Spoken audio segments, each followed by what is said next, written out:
A'udzubillahi minasyaitonirrajim. Bismillahirrahmanirrahim. Assalamualaikum warahmatullahi wabarakatuh. Assalamualaikum warahmatullahi wabarakatuh.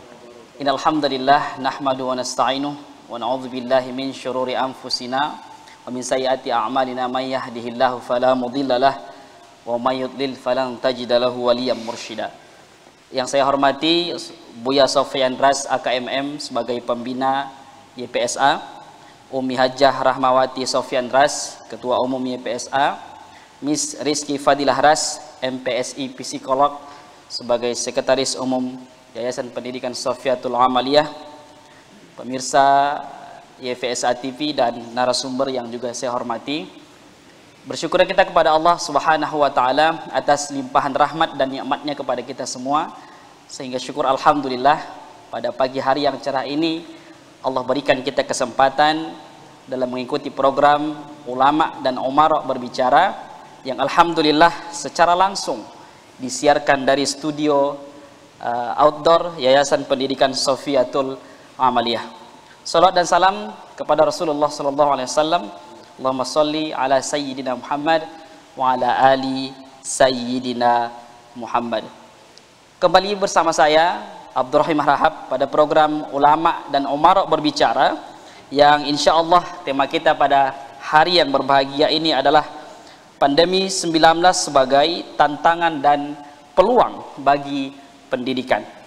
Pemirsa YPSA TV yang dirahmati oleh Allah Subhanahu wa taala, kita tahu bahwasanya COVID-19 atau COVID-19 telah melanda kota-kota di Indonesia, bahkan di seluruh dunia, merambah kepada dunia ekonomi dan juga menjadi dilema pada dunia pendidikan yang merubah tatanan dunia pendidikan pada saat ini yang sebelumnya itu tatap muka, dan dikarenakan oleh COVID-19 ini menjadi beragam, ada yang secara daring, ada yang online dan lain sebagainya.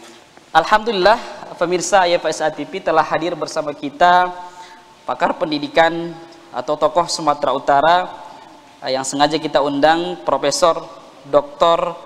Dadan Ramdan, Master Engineering dan Master of Science. Assalamualaikum Prof. Waalaikumsalam warahmatullahi wabarakatuh. Bagaimana kabarnya Prof? Alhamdulillah baik. Alhamdulillah, terima kasih telah berhadir pada program Ulama dan Umarok Berbicara. Sesuai dengan tema kita hari ini, pemirsa YPSA TV yang dirahmati oleh Allah Subhanahu wa taala, pandemi 19 sebagai tantangan dan peluang bagi pendidikan.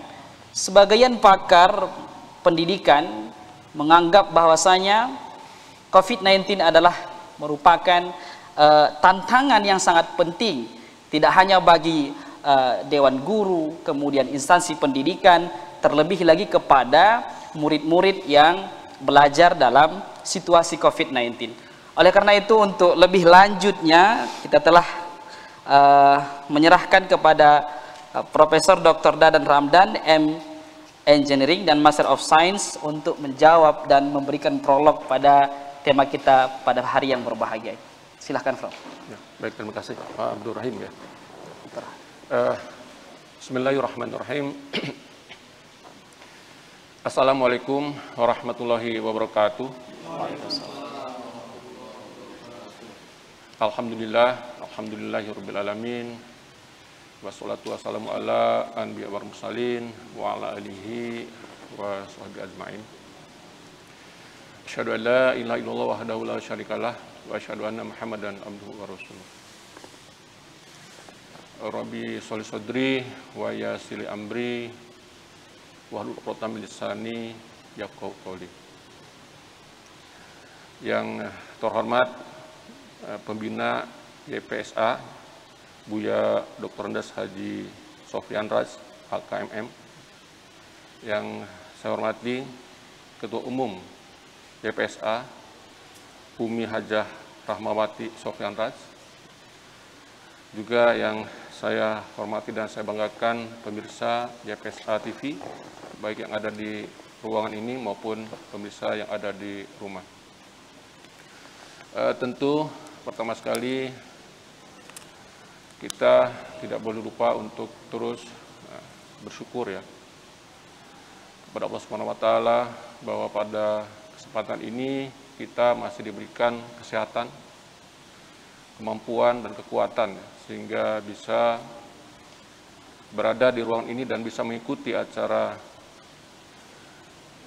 diskusi ya. Mungkin pemirsa banyak ada di rumah.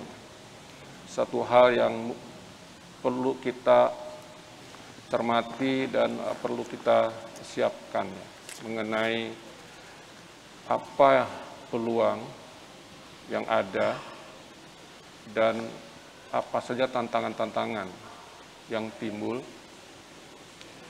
dari pandemi COVID-19 ini, khususnya kepada dunia pendidikan. Dunia pendidikan dalam hal ini adalah tentu pendidikan menengah ke atas atau pendidikan tinggi dan menengah ke bawah, karena ini memiliki peluang dan tantangan yang berbeda. Bapak dan Ibu yang saya hormati, pemirsa YPSA TV, kita sebagai umat yang beragama tentu melihat pandemi COVID-19 ini patut kita syukuri. Ini penting ya, karena kita yakin semua yang terjadi ini kan karena Allah. Oleh karena itu, kita harus pandai melihat sisi apa hikmahnya. Kita diminta untuk selalu bersyukur ya kepada apa yang kita terima setiap saat. Tentu kita tahu kalau kita bersyukur, Allah akan memberikan kenikmatan tambahan. Bagaimana kita mensyukuri adanya pandemi COVID-19 ini? Tentu pertama kita harus tawakal ya. Tawakal bahwa ini adalah memang datang betul, tidak kita kehendaki, tetapi tentu Allah memiliki rahasia lain, mempunyai tujuan lain. Yang pertama yang harus kita munculkan dalam diri kita adalah pikiran positif, Bapak Ibu sekalian, terhadap adanya pandemi ini.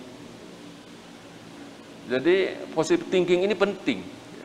Belakangan kan dokter-dokter mengatakan kalau kita ingin sehat, berpositif thinking lah, kan gitu. Positive thinking lah begitu. Jadi kita harus positive thinking kepada siapapun, kepada apapun, kan begitu. Nah begitu juga kepada pandemi ini. Ya. Kita yakin ya, semua yakin pasti banyak hikmahnya.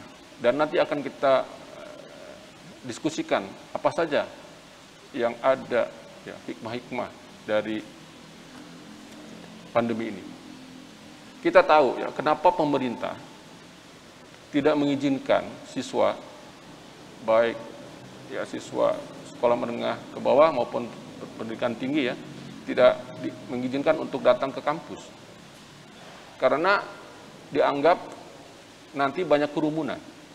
Kalau banyak kerumunan, dianggap memungkinkan untuk terjadi penyebaran virus tersebut, kan begitu.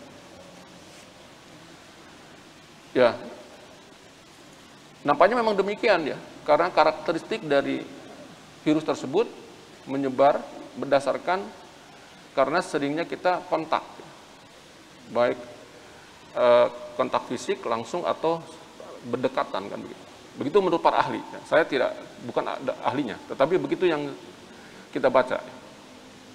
Oleh karena itu, ya kita ikuti ya, apa yang dikatakan instruksi pemerintah tersebut. Dan ini berlaku bukan di negara kita saja ya, di negara lain pun begitu. Bahwa ada pembatasan kegiatan-kegiatan yang menimbulkan kerumunan, kan begitu. Baik, Bapak sekalian. Itu yang pertama, jadi saya mengajak kepada kita semua bahwa dengan adanya pandemi ini kita harus memiliki positive thinking kepada pandemi ini, ya. Kita yakin bahwa ini pasti memberikan kita lebih maju ya, lebih berkualitas lebih. Begitu. Nah, dalam hal ini kita sebagai lembaga pendidikan yang berbasis agama tentu ya kan. Ya, ini yang perlu ditanamkan kepada diri kita. Jadi jangan dijadikan musuh COVID ini. Benar memang, ya kan? Kalau ada seseorang yang kena terjangkit, semua orang menjauh, ya. Seperti aib, kan begitu. Padahal sesungguhnya itu karena pertama saja. Mungkin nanti hal yang biasa. Nanti kalau datang ke apotek sakit apa? COVID, naik obatnya beli bayar udah. Kemudian kita isoman 1 minggu, 2 minggu dan seterusnya. Kalau sudah tidak merasa lemas lagi, ya bergaul lagi. Begitu nanti. Dan sudah mulai sekarang seperti itu. Ya. Kita sudah melakukan proses penyembuhan itu melalui isoman, ya. Karena memang juga rumah sakit memiliki keterbatasan, ya, untuk pelayanan. Dan sudah banyak kejadian sembuh, ya, dengan isoman tersebut. Ya, termasuk saya sendiri, ya, saya dulu pernah juga, ya kan, 2 minggu saya isoman, alhamdulillah, ya kan, ya kita terima saja, ya, aktivitas biasa saja di rumah, ya kan, gitu. Nah itu yang pertama. Jadi kita patut menyampaikan hal ini kepada semua masyarakat bahwa ini harus kita anggap sebagai hal yang positif. Jangan dimusuhi, harus dikawani, begitu. Nah, Bapak sekalian, yang sekarang kita rasakan, dengan adanya tidak ada pembelajaran di ruangan, kampus, sekolah, dan sebagainya ini, maka pembelajaran dirubah, kan? Sehingga pembelajaran tadi disampaikan secara daring, ya, online, begitu. Ini memiliki tantangan baru, ya kan? Karena memang satu kegiatan pembelajaran yang boleh katakan relatif baru, ya kan, baru 1,5 tahun begitu kan, begitu, ya. Nah sehingga dulu saya yakin tidak terbayangkan, termasuk saya juga, saya tidak membayangkan, ya, adanya kegiatan pembelajaran seperti itu. Bapak Ibu masih ingat, sebelum pandemi digembar-gemborkan istilah revolusi industri 4.0, ya kan, di mana satu revolusi industri di situ semua kegiatan meminimalisir melibatkan manusia, kan begitu. Jadi semua dengan teknologi canggih, otomatis, ya kan. Oleh karena itu berkembang di situ sensor, ya kan, berkembang di situ big data, ya kan, berkembang di situ aplikasi-aplikasi komputer dan seterusnya. Sampai ada robot, ya kan, yang mirip manusia, kan begitu. Dia punya perasaan, dia bisa menjadi teman berkencan, ya kan. Dia tahu kalau kita sedang murung, dia menghibur, ya kan. Begitu, sampai seperti itu ada, ya kan. Nah, nanti suatu seperti itu. Bahkan nanti, ya kan, di revolusi industri 4.0 itu, Gojek itu tidak menggunakan sepeda motor lagi, tapi sudah pakai drone, begitu. Ya kan? Jadi sudah bebas hambatan, ya kan. Tadi saya ke sini agak terlambat karena di sana ada pasar, ya kan, sehingga agak terlambat. Kalau nanti tidak pakai drone aja, turun saya di sini, ya kan, cepat sampai. Canggih, Prof. Begitu. Nah, seperti itu nanti revolusi industri 4.0 itu salah satunya. Nah, dulu itu yang kita bayangkan, ya kan. Rupanya datang COVID, ya kan? Pandemi. Tiba-tiba dengan kaget semua harus memberhentikan semua kegiatan proses pendidikan secara manual itu, ya. Boleh katakan sekarang sama manual atau konvensional, ya kan, yang harus datang dan sebagainya, ya kan. Nah, memang benar, ya, bahwa, ya, proses pendidikan itu tidak bisa digantikan guru itu dengan teknologi digital, tidak bisa seperti itu, ya. Tidak bisa kita ini, ya, sebagai guru tidak bisa digantikan oleh komputer, ya kan, oleh YouTube, ya kan, tidak bisa seperti itu, serta-merta seperti itu. Karena di situ ada proses sosialisasi, ya. Ada proses interaksi, ada proses kerjasama, ya. Ada proses pembentukan mental, ya. Ada proses disiplin, ya kan. Nah, sehingga kalau terus-menerus kegiatan seperti ini, khawatir tugas kita untuk merubah karakter siswa kita menjadi lebih baik itu agak sulit. Sampai saat ini saya belum bisa menemukan satu cara bagaimana membentuk karakter siswa melalui daring itu. Mungkin di sini ada orang sekolah, ya kan, seperti apa? Karena seperti kita, ya, di perguruan tinggi saja masih memerlukan penekanan, ya, atau pendisiplinan kepada siswa, ya kan, agar dia hadir tepat waktu, agar dia mau memperhatikan aturan yang ada, ya kan? Seperti itu. Nah, sekarang kan bebas, coba Bapak Ibu perhatikan, anak didik kita pagi-pagi waktu mau sekolah, saya tidak tahu sudah mandi atau belum, tiba-tiba buka laptop ya kan, langsung membuka, ya kan. Padahal dia harusnya siap-siap dulu menggunakan pakai seragam dulu. Itu kan seragam itu kan pembelajaran agar siswa itu sudah mulai disiplin dengan aturan. Ini kan pakai jilbab aja mungkin ya udah nggak pakai seragam dia, barangkali begitu. Tapi saya tidak tahu di sini peraturan seperti apa. Tapi umumnya saya lihat ya kan seperti itu. Jadi siswa itu tidak mempersiapkan untuk belajar ya kan apabila dia beda ya apabila dia mau berangkat ke sekolah seperti umumnya kan begitu. Belum lagi nanti ketika kita semua mengajar ya kan. Apa benar-benar mereka itu memperhatikan apa yang kita sampaikan ya kan. Belum lagi kebosanan-kebosanan apalagi sekarang sudah tahun kedua ya kan. Sudah mulai muncul kebosanan ya kan. Ya rutinitas seperti itu ya kan, istilahnya dia sudah kesal di rumah ya kan, tidak ada teman ya kan, kan interaksi itu penting Bapak sekalian. Tapi bahkan sekarang jadinya terbalik ya kan, takut dia keluar, begitu, takut menjumpai teman karena takut kena jangkit kan gitu, begitu. Nah jadinya seperti itu, jadi seolah-olah COVID ini ditakuti ya kan, padahal kan belum tentu teman kita tuh positif kan begitu. Betul. Nah, itu. Dan itu juga menjangkit ke kita tuh katanya kan tergantung imun kita. Kalau imun kita bagus kan nggak kena, nah begitu. Nah itu Bapak sekalian. Jadi dengan adanya pandemi ini, ya kan, tentu memberikan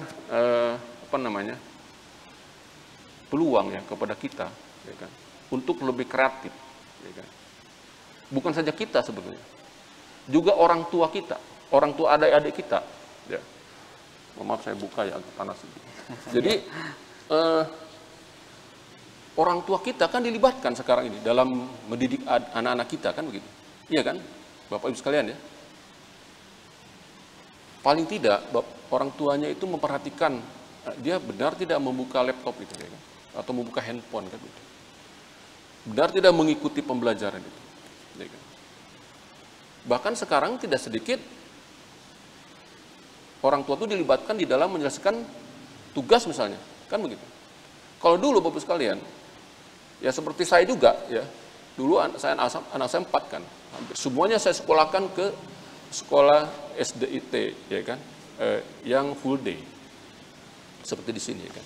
Kenapa? Mungkin waktu itu saya menganggap ya pendidikan tugas sekolah, tugas guru. Ya kan. Rupanya tidak, ya kan. Sekarang ini peran orang tua mungkin lebih besar, ya kan, dalam pendidikan ini. Mungkin itu cocok untuk siswa SMA ke bawah barangkali ya. Karena saya mungkin mari sama-sama periksa ya, cek di media semua yang ada. Ada tidak ya pembelajaran daring gitu atau online ya di luar negeri dulu ya, untuk tingkat SMA ke bawah. Yang saya tahu tuh dari sarjana ke atas, ya, itu dari dulu sudah ada, ya kan, kuliah daring kan, gitu. Sudah ada. Jadi tidak asing ya. Kalau seandainya ada pandemi seperti ini, sudah bukan hal yang baru ya di negara tertentu ya, negara maju misalnya. Nah tapi untuk pendidikan SMA ke bawah itu mungkin agak sulit ya kan kita temukan ya kan. Pembelajaran dilakukan secara daring karena itu tadi pembentukan mental ini harus langsung begitu ya. Nah itu tadi saya katakan bahwa kita ya kan guru ya kan itu tidak bisa digantikan dengan alat teknologi itu ya kan, tetap kita harus berperan di sana. Yang berikutnya Bapak Ibu sekalian ya, selain peran orang tua di rumah yang membantu proses pendidikan adik-adik kita, anak-anak kita ya kan? Dan tidak sedikit muncul kreativitas adik-adik kita. Ya. Benar ya kita mungkin pernah temukan ya, kenapa adik kita bosan belajar di kelas? Mungkin karena dia tidak suka cara belajar seperti itu kan. Kalau di rumah Bapak sekalian, bisa sambil mendengarkan guru menjelaskan, dia bisa sambil menyapu ruangan, ya kan? Membantu orang tuanya. atau bisa mengerjakan aktivitas yang lain, kerajinan tangan dan sebagainya. Bahkan mungkin bisa lebih mudah masuk ke dalam benak dia. Jadi pendidikan itu mudah ya masuk karena dia memang sukanya seperti itu. Apalagi anak sekarang kan, Bapak sekalian ya, luar biasa ya. Jadi kita ini sebenarnya kalah lah sama anak kita. Mereka lebih pandai ya, karena lebih cepat menangkap informasi melalui teknologi informasi ini kan begitu. Kadang-kadang gadget saja ya saya kalah dengan anak saya kan, lebih pandai dia mengutak-atiknya. Kalau saya kan enggak ya, karena mereka cepat menangkap gitu ya. Nah, kemudian Bapak sekalian, jadi ya kan dengan adanya kuliah dari rumah begitu, itu memberikan peluang kepada siswa kita lebih kreatif ya kan, lebih inovatif begitu. Ya kan? Nah, dan tentu ya kan kita rasakan dengan adanya kreativitas itu ya kan juga memberikan peluang kepada kreator, pembuat programmer ya kan, pembuat program ya, dari programmer yang bisa menciptakan ya kan aplikasi-aplikasi yang bisa digunakan oleh siswa kita. Jadi itu juga memberikan peluang juga ya kan kepada kreator itu membuat aplikasi-aplikasi sehingga mudah digunakan oleh siswa dalam memahami pembelajaran. Walaupun tidak secara keseluruhan ya. Kalau di pendidikan tinggi contohnya, ya kan, pendidikan tinggi misalnya, yang masalah sekarang adalah bidang-bidang teknik. Praktikum itu tidak bisa di-online kan ya, Bapak sekalian. Walaupun bisa dibuat simulasi, ya kan, animasi bisa. Tetapi kan tujuan pendidikan itu ada 3, Bapak sekalian kan. Ada pengetahuan kan, pengetahuan kita harus bertambah. Kedua, keterampilan, kan gitu. Keterampilan itu kan melalui praktikum. Yang berikutnya sikap, ini yang susah nih Bapak Ibu sekalian. Bagaimana sikap ini kita munculkan, sopan santun, kan begitu. Taat, ya kan, pokoknya behavior lah, ya. Jadi attitude ya, itu yang harus kita juga tidak boleh dilupakan. Karena itu yang paling penting, ya kan. Dimanapun, ketika nanti adik-adik kita bekerja, ya kan, dimanapun, ya kan, bahkan di luar itu sekarang sudah tidak lagi melihat jasa, Pak. Tetapi lihat attitude siswa. Nah, insya Allah ini kan pendidikan kita ini kan ke situ arahnya, lebih menonjol di situ kan. Nah, yang berikutnya Bapak sekalian, yang terakhir barangkali, ya kan, adanya istilah transformasi pendidikan. Nah, ini penting, ya. Transformasi pendidikan, ya, yang akan berkembang lebih cepat, ya kan. Itu dengan adanya teknologi digital itu. Mungkin di beberapa pembicara di sini ya ada menyampaikan, mungkin Pak Dokter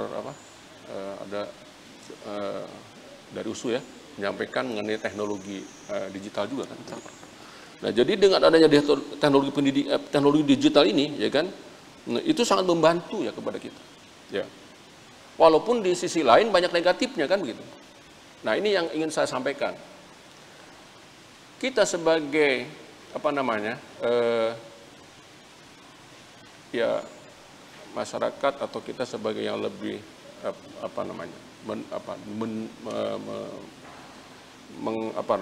menonjolkan keagamaan ya. Ini penting. Kedewasaan ya Bapak sekalian. Jadi kedewasaan ini kan sekarang ini tidak diukur dari usia ya. Kedewasaan itu diukur dari tahu atau tidaknya kebenaran. Yang dikatakan anak-anak ya, saya kira ini mungkin Bapak Ibu bisa buka, ada ayatnya dalam Al-Quran ya. Jadi yang katakan anak itu adalah dia hanya tahu suka dan tidak, enak dan tidak. Itu dia anak-anak. Kalau yang sudah dewasa adalah dia bisa membedakan ini benar atau tidak. Begitu. Jadi nanti ibu-ibu jangan sampaikan kepada adik kita, oh di sana ada bakso enak. Tidak boleh.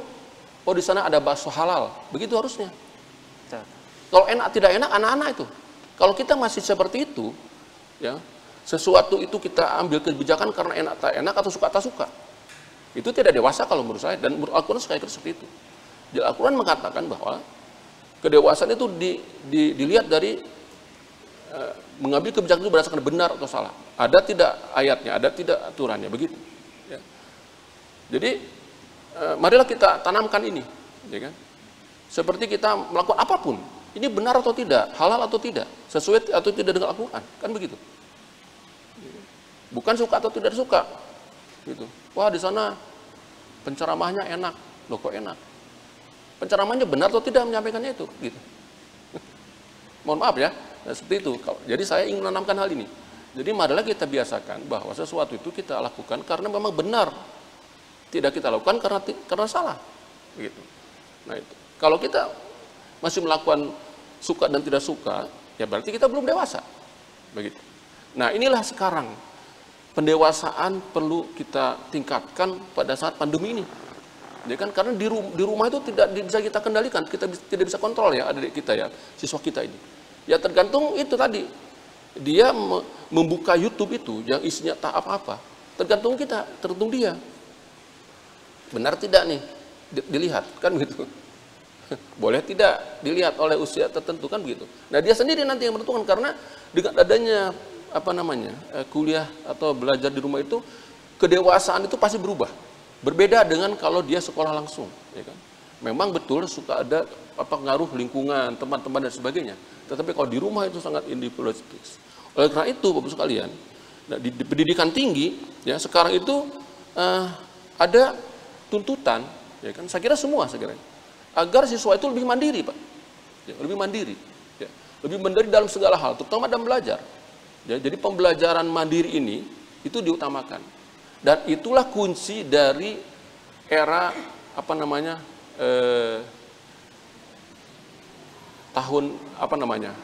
jadi beberapa periode yang akan datang, ya kan, tuntutan kepada kita semua adalah kemandirian, ya kan. Nah jadi kemandirian ini penting, ya kan. Jadi kita harus siapkan, ya kan, anak didik kita agar suatu saat dia, ya kan, ketika dia selesai dari pendidikan kita, ya kan, dia bisa mandiri. Dia tidak merepotkan keluarganya. Ya kan? Dia sudah bisa memiliki modal untuk hidup diri sendiri. Mudah-mudahan juga untuk yang lain, kan begitu. Nah, inilah barangkali Bapak Ibu sekalian sekedar pengantar, ya kan, bagaimana kita menghadapi peluang ya, dan tantangan. Jadi peluang itu tadi apa-apa yang membuat kita lebih berprestasi. Kalau tantangan itu hambatan-hambatannya seperti tadi, tugas kita sebagai guru itu rupanya bermasalah, ya kan? Nah, bagaimana kita atasi nanti? Nah, begitu. Ya, karena laptop, handphone tidak bisa menggantikan guru. Nah, begitu. Cukup menarik, Prof ya. Pemirsa FSA TV, ada beberapa poin yang dapat kita tangkap dari prolog ataupun pengantar yang Profesor sampaikan, yaitu dalam menghadapi pandemi ini kita harus bersyukur sebenarnya. Bersyukur dengan cara bertawakal kepada Allah dan juga positive thinking. Karena memang ketika positive thinking itu, imun kita dalam menghadapi COVID-19 ini bisa bertambah sehingga kita bisa menghadapi COVID-19 dan tidak terdampak ataupun kena virus COVID-19. Kemudian yang kedua adalah guru tidak bisa digantikan oleh komputer. Dan orang tua jadi sasaran belajar ataupun pengganti guru. Nah, ini sangat menarik nih, Prof. Guru tidak bisa digantikan oleh komputer dan juga orang tua jadi sasaran belajar ataupun pengganti guru. Ini kan tantangan nih, Prof. Tantangan bagi guru, tantangan bagi orang tua, pemirsa di rumah yang mungkin seperti Prof katakan tidak pernah terbayang sebelum ini di mana guru mengajar dan orang tua mendampingi, bahkan begitu. Dalam daring ini sudah ditemui. Nah, kita tahan dulu, Prof. Seperti biasa pemirsa, kita juga menerima pertanyaan interaktif di 60 18 375 8751. Pemirsa bisa memberikan pertanyaan interaktif melalui telepon. Saya ulangi, 60 18 375 8751. Baik, Prof. Silahkan, Prof. Sambil menunggu pertanyaan. Ya, betul. Jadi begini, sampai hari ini, ya kan, kita semua yakin bahwa peran guru atau dosen itu tidak mungkin hilang sampai kapanpun. Karena proses pendidikan itu satu-satunya yang akan menentukan masa depan semua bangsa. Kita ingat dulu ya, waktu Hiroshima itu dibom, ya kan, pertama kali dicari kan guru. Begitulah saking pentingnya guru itu. Kita lah semua. Tugas guru itu tidak saja harus hanya mentransfer ilmu pengetahuan saja, ya, tetapi kita harus memberikan contoh, tauladan, kan begitu. Harus memberikan motivasi, karena kompetensi ya Bapak sekalian yang dihasilkan nanti sebagai outcome dari proses pendidikan itu kan harus terlihat, ya harus terukur, ya begitu. Nah ini Bapak sekalian, jadi kita bukan saja belajar mentransferkan ilmu, itu bisa, adik-adik kita sekarang sudah lebih pintar mencari ilmu itu. Tapi bagaimana dia supaya bersikap? Ini guru, ini murid, ya kan? Jangan disamakan. Sikap ini dia anak, ini orang tua. Coba Bapak Ibu lihat sekarang, ya, bagaimana dampak teknologi informasi sehingga membuat karakter, ya kan, adik-adik, ya kan, anak kita tuh yang kadang-kadang saya juga terenyuh gitu ya, tidak seperti dulu kan. Tapi saya yakin di sini mungkin sudah ditanamkan ya, kalau siswa melewati guru dia mengucapkan permisi, mohon maaf, ketemu, assalamualaikum dan seterusnya kan. Attitude ya Prof. Ya, attitude itu penting. Nah ini kan harus diajarkan langsung saya kira, berhadapan, ya kan, ada dikomunikasikan. Dulu anak saya waktu sekolah ya di salah satu SD IT ya kan, ada temannya bermasalah ya kan, jadi mungkin ada masalah di rumahnya, itu gurunya itu ya memberikan nasihatnya, berdua saja ngobrol di sebelahnya, ngobrol sampai nangis si siswa itu, ya kan, padahal dia bandelnya luar biasa. Nah itulah yang penting itu. Jadi ketika dia memberikan nasihat, dia sambil melihat raut mukanya kan. Ini yang paling penting. Jadi komunikasi kalau di psikologi kan harus ada nih kan, chemistry ya kan. Jadi siswa ini memperhatikan atau tidak? Siswa ini memahami tidak apa yang kita sampaikan, itu yang paling penting sekarang, ya kan. Kalau di daring kan susah, ya kan? Karena seperti tadi saya katakan, bisa jadi ibu tuh bicara di sana menceritakan anak kita nyapu di rumah atau sambil melakukan apa saja. Atau sambil dengerin musik, atau nonton TV, nonton drakor ya dan sebagainya. Ya, seperti itu, jangan itu. Nah, bagaimana menanamkan ini? Memang betul tugas keluarga, tapi kan keluarga yang ada waktu sih, alhamdulillah. Kan tidak semua keluarga ada waktu. Ada suami istrinya, ayah ibunya bekerja, ya kan? Dia kesendirianlah di rumah. Ya kan? Belum lagi bermasalah alat teknologinya, gadgetnya ya. Sempat satu rumah itu anaknya 3, ya kan, SD, sebagian SMP juga SMA. Macam mana nggak rebutan laptop itu? Ya alhamdulillah kalau sudah ada masing-masing laptop itu. Semuanya Zoom, Prof. Iya, semuanya Zoom. Pada waktu yang sama. Dan waktu bersamaan juga anak SD itu mungkin 2-3 orang ada tugasnya bersamaan. Bagaimana itu orang tuanya menyelesaikan itu? Nah, bisa jadi konflik, ya kan? Atau bisa jadi itu suatu anugerah juga. Ada komunikasi antara keluarga dengan anaknya yang selama ini mungkin hilang. Kan begitu. Nah, itu tergantung dari mana kita melihat. Yang penting kita sebagai umat beragama ya harus bersyukur, itu saja. Itu penting, itu kunci. Dan kita harus selalu berpikir positif dengan apa yang terjadi supaya kita siap mental kita. Begitu. Nah. Baik, alhamdulillah Prof. Udah masuk pertanyaan Prof. Ya, silakan. Assalamualaikum Prof. Semoga sehat selalu. Amin, ya rabbal alamin. YPSA selalu di hati. Amin. Amin.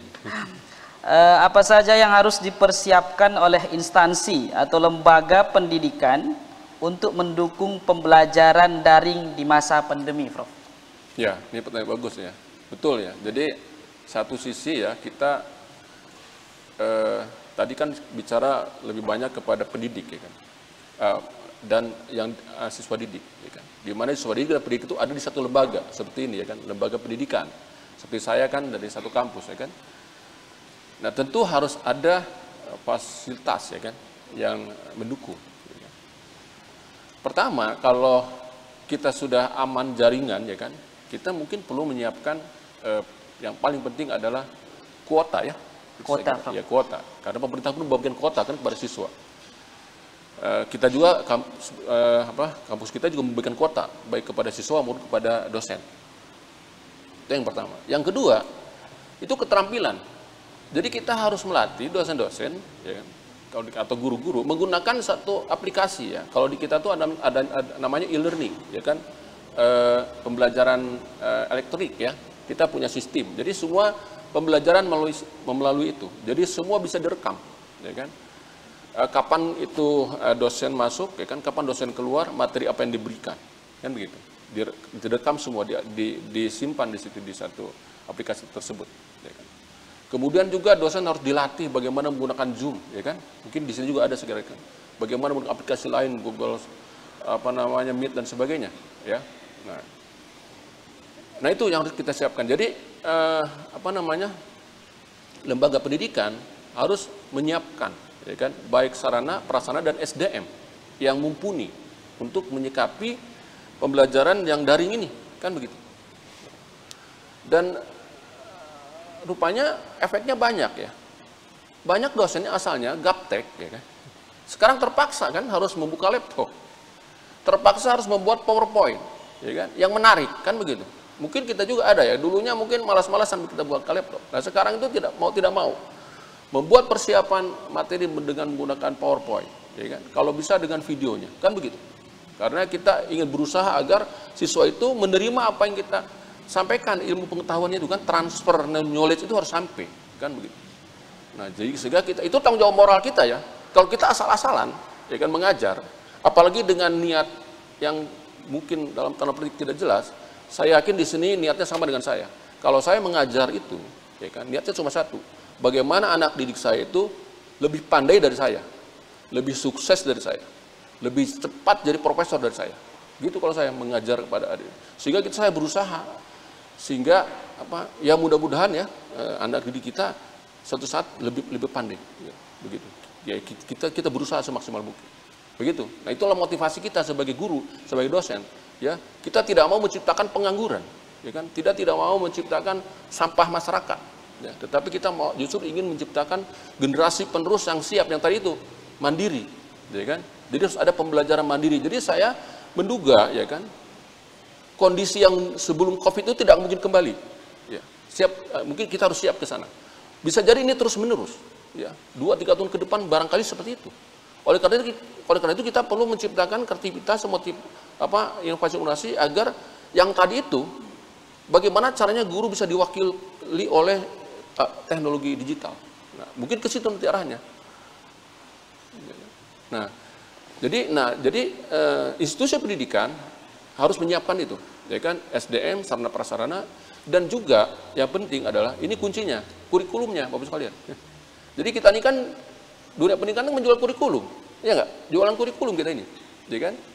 Nah, jadi kurikulum ini penting diramu, ya kan? Makanya ada nanti kurikulum khusus untuk bagaimana pembelajaran secara daring, karena di dalam kurikulum itu ada metode, ya kan? Ada bagaimana metode pembelajaran, ada metode penilaian, ya kan?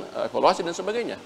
Gitu. Jadi kurikulum juga harus direnovasi istilahnya, harus di-upgrade kan gitu, ya. Tidak menggunakan kurikulum yang lama, ya kan? Materinya juga begitu, ya kan? Apalagi di perguruan tinggi sekarang ada MPKM kan, mereka belajar kampus mereka. Sekarang tidak bisa lagi siswa itu belajar bukan tidak bisa ya, mereka ada peluang untuk belajar di luar, ya kan. Jadi tidak bisa lagi kita menahan siswa kalau mau belajar di luar, apakah di luar program studi dia atau di luar kampus dia, bahkan sampai ke desa, ya kan, atau ke industri ya, dunia usaha dan dunia industri atau dunia kerja yang lain, ya kan. Nah, bisa di sana mengikuti kegiatan misalnya berupa magang selama 6 bulan. Jadi sekarang begitu siswa kuliah itu. Jadi dia bisa 3 semester tidak ada di kampus, dia belajar keliling di luar, ya, melakukan kegiatan yang 8 kegiatan itu, dari magang, ya kan, KKN tematik dan sebagainya, sampai penelitian, terus kewirausahaan, begitu, ya kan. Nah, itu harus diakui. Nah, bagaimana kalau kurikulum tidak diperbaiki, kan gitu, tidak bisa mengadop itu, tidak bisa mengakui, ya kan. Nah, berarti harus ada semacam pengakuan kegiatan di luar, ya, untuk menggantikan mata kuliah yang dia tinggalkan kalau dia kuliah di kampus konvensional. Nah, seperti itu. Nah, jadi kita harus adaptif ya dengan keadaan yang ada, khususnya untuk kurikulum. Nah, cerita kurikulum kan bukan saja urutan mata kuliah atau mata pelajaran, tetapi juga di situ ada siapa pengajarnya, ya, dosennya, gurunya dan sebagainya, bagaimana cara dan sebagainya, ya. Nah, mungkin itu, ya. Baik, terima kasih Prof. Ya, sekurang-kurangnya ada 3 ya bagi instansi atau lembaga dalam menghadapi pandemi. Yang pertama itu adalah meningkatkan kualitas SDM, kemudian meningkatkan atau memperbaiki sarana dan prasarana dan memperbaiki kurikulum yang ada. Pemirsa YPSA TV dan studio, kita juga membuka pertanyaan daripada studio. berkenaan tema kita hari ini. Kepada Bapak Ibu yang berada di studio juga kami persilahkan dengan segala hormat. Ya, silakan Ustaz Ismail. Assalamualaikum Prof. Perkenalkan, nama saya Ismail Sani Rangkuti, Prof. Izin bertanya, Prof. Tadi ada menyinggung masalah pembelajaran daring, Prof. Ya. Yang saya ingin tanyakan, menurut Prof, apakah pembelajaran daring yang saat ini dilakukan efektif dalam menunjang keberhasilan belajar siswa, Prof? Terima kasih, Prof. Assalamualaikum warahmatullahi wabarakatuh. Waalaikumsalam warahmatullahi wabarakatuh. Langsung? Silakan langsung, Prof. Terima kasih Pak Ismail ya. Ini pertanyaan yang cukup bagus ya. Efektivitas dan efisiensi ya dari pembelajaran daring saat ini. Ya kan? Tadi kita sampaikan bahwa proses transfer ilmu ya kan, atau knowledge itu kepada siswa itu memang bisa berbagai cara kan begitu. Termasuk ya dengan cara daring ini. Tapi cara efektifnya, efektif itu berarti kan kita lihat daripada target ya. Jadi begini, siswa itu yang kita ajarkan itu, yang kita didik itu, kan harus memiliki kompetensi, itu yang paling penting itu, ya kan?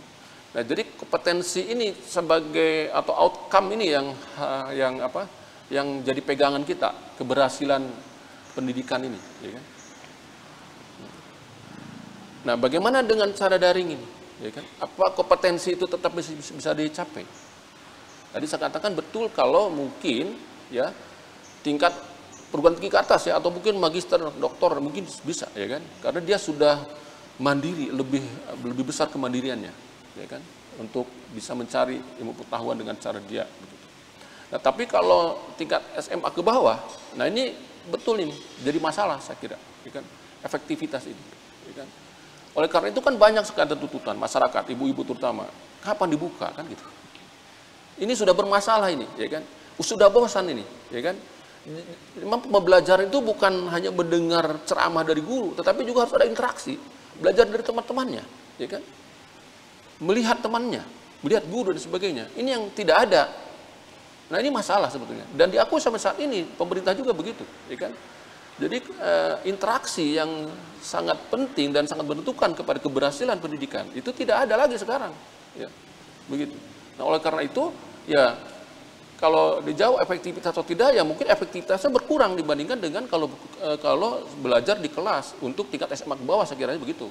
Nah, oleh karena itu, ya kan, ada saya lihat, ya kan, di TK atau SD kelas 1 gitu, gurunya datang dia ke rumah, sesatu rumah, teman-teman 3-4 orang masuk ke situ kan, ada seperti itu kan, ada dengar tidak? Ya, sampai seperti itu, artinya saking diperlukannya interaksi, ya kan? Kan yang tidak boleh itu kerumunan banyak. Tapi kalau 5-4 orang mungkin boleh. Oleh karena itu gurunya datang ke salah satu rumah, terus beberapa temannya datang 3-4 orang ke rumah itu belajar bersama-sama. Kan begitu.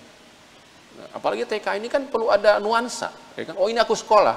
Ini kalau tidak ada nuansa sekolah di rumah aja, tidak ada perbedaan antara sekolah dan tidak dari pakaian misalnya, kan itu pengaruh. Betul. Ya kan? Di mana-mana itu seragam untuk TK itu penting saya kira, ya kan, karena untuk memberikan nuansa bahwa dia itu sekarang sedang belajar, ini sedang bermain, ini sedang di rumah, begitu. Itu tidak ada lagi sekarang. Nah, jadi menurut hemat saya memang saya mengharapkan ya kan perlu ada metode lain ya, seperti tadi bagaimana cara interaksi tetap ada walaupun mungkin memenuhi persyaratan protokol kesehatan ini harus diciptakan, begitu. Ya.